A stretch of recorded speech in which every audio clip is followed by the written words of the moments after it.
Merci, Monsieur le Président. Ça fait juste un an, finalement, que nous avions abordé ce problème de l'attractivité, puisque la séance en question était le 23 juin 2016.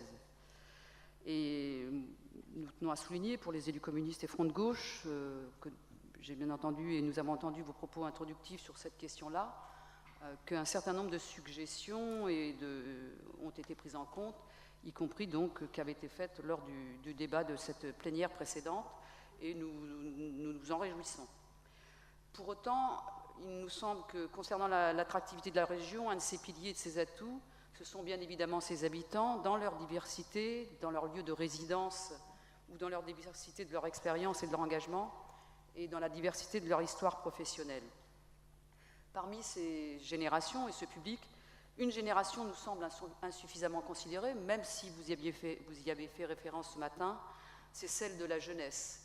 Il nous paraît effectivement important de mettre au cœur de cette mission attractivité la jeunesse de notre territoire, parce que c'est aussi une garantie de l'innovation, de la modernité et du respect de toute l'intelligence et savoir-faire qu'elle porte. L'attractivité passe bien évidemment par la capacité d'une région, je disais, à garder sa jeunesse, à lui offrir un avenir.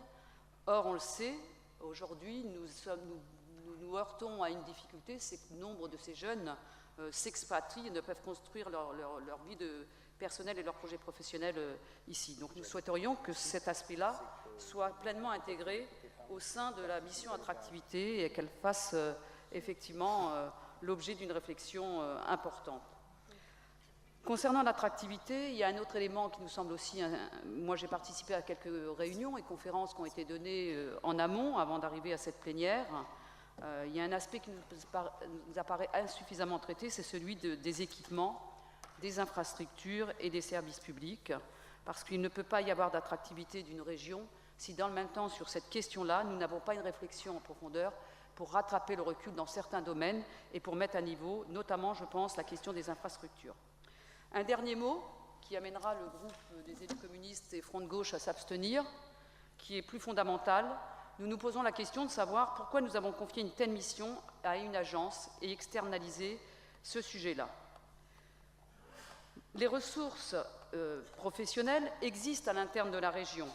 Travailler en transversalité de tous les services, bien sûr la communication, mais pas que, parce que ça concerne tous les domaines. En travaillant en transversalité avec tous les services et les personnels, c'est la meilleure garantie qu'aucun secteur, aucun public, aucune politique ne soit oublié. La dimension globale de cette mission nous apparaît être essentielle pour assurer sa réussite. La mission d'attractivité nécessite une connaissance fine et précise de tous les territoires qui font la Normandie pour faire un diagnostic, des préconisations, des propositions cohérentes avec les objectifs fixés par les élus. Les services et les personnels sont les mieux placés et les mieux formés. L'intérêt d'agir en concertation de façon régulière avec les personnels, c'est aussi de gagner en rapidité et en efficacité. Ils allient expérience, connaissance, compétences et sont habitués à répondre à l'intérêt général et non nécessairement aux logiques de concurrence et de compétition qui ne peuvent pas à un moment donné tirer le territoire vers la modernité nécessaire et permettre à tous les citoyens de s'intégrer et de vivre dignement et avec plaisir dans son territoire. Enfin, la création d'une agence. Avec la création d'une agence, quelle maîtrise pour les élus, et je ne parle pas uniquement de ceux qui seront élus au sein du conseil d'administration, donc pour l'ensemble des élus, quelle place réelle, pérenne pour les acteurs et partenaires, pour les syndicats, le monde associatif, pour une réflexion et un travail de régularité. Merci, Monsieur le Président.